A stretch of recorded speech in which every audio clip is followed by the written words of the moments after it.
Shalom, and welcome to B'nai Noach Academy, Thoughts on the Torah. Please remember to hit the like button and to subscribe, and of course, most importantly, to share this wisdom and inspiration with friends and family.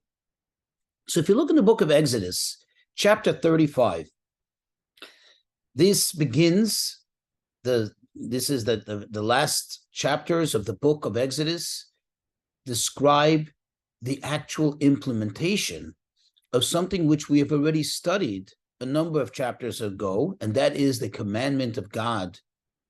God told Moses, describe to him in detail exactly how they're going to build a tabernacle. Here comes the phase where, quote, it says, Moses then he convened, he gathered the whole entire congregation of the children of Israel, and he spoke to them, and he told them about the construction, about the establishment of this holy edifice, a place where God will rest his holy presence.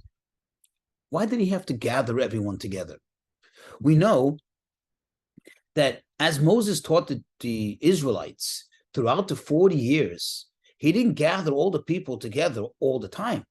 It would be almost impossible and something which would not have been sustainable.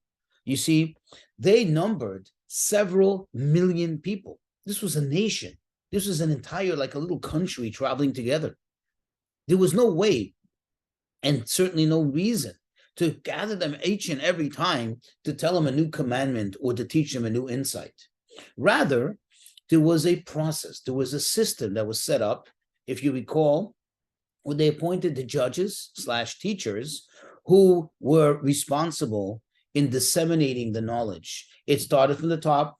Moses taught the people on the top, the elders. There's a whole process in it, and this is not the place to get into it. And they would then teach it to the others, who taught it to the others, and that's how it became disseminated, and it spread the knowledge of the new commandment, or the new insight, or the new teaching was spread throughout the entire nation, the children of Israel. It all trickled all the way back down to the bottom. But there was some special occasions, certain instances where Moses gathered all the people. This is one of them. And of course, we need to understand why. And by understanding why, we'll be able to glean from it a wonderful lesson in our lives when it comes to our service of God, when it comes for us doing that which we really want to do, and that's making the world a better place through following the commandments of God. You see, Moses gathers the people. Just if you use your imagination, what it took to bring together millions of people to one place, and now Moses is going to speak to all of them. That in itself is no small miracle. He does it because Moses knows that what they're about to do, namely to build a holy edifice, to build a temple in which God's presence will dwell, this requires a unique, a special phenomenon.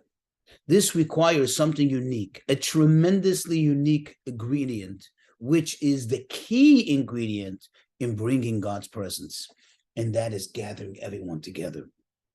Bringing everyone together, from the wisest to the simplest, from the holiest to the regular person. I wouldn't call it a person mundane, but from the holiest to perhaps the simpleton, and so on and so forth. You see, because when it comes to bringing God's presence down, to becoming aware and feeling the holiness of God's presence, the only way to do it is through unity, through people coming together. Now, not the unity or the so-called unity that society today so much suffers from. And that is where people believe, they have this notion that in order for us to be unified, you have to somewhat compromise on your principles. You have to change the way you think because I don't agree with the way you think. That's not what happened here. Moses didn't gather the people and tell all of them, listen, throw away your thoughts, throw away your individuality, become, melted in or lost, totally lost into the whole collective, and then we can all build this tabernacle together. That's not what he did. He gathered all the people, But by bringing them all together with all the diversity, with all the difference of opinion, with all the various customs and so on and so forth. Remember, each one was from a different tribe. There was men, there were women, there were children.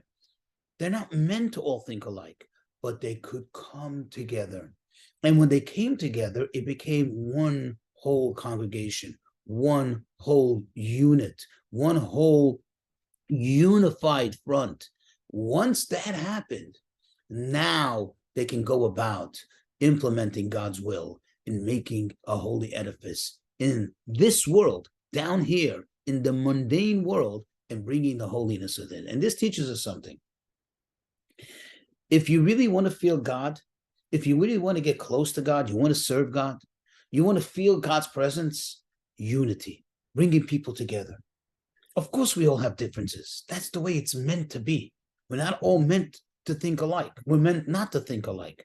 But notwithstanding the fact that we don't think alike, or perhaps because we don't think alike, we can complement each other. We can get together. Remember, the joy of putting a puzzle together, and that's why the more pieces in the puzzle, the more expensive the puzzle typically is because, and the more challenging it is, and therefore the more enjoyable it is because there are so many different pieces, and because they're not all the same. Each one is a unique individual piece, which contributes to the entire picture, to the wholesomeness, to the wholeness of the collective. And that's should be our approach in serving God.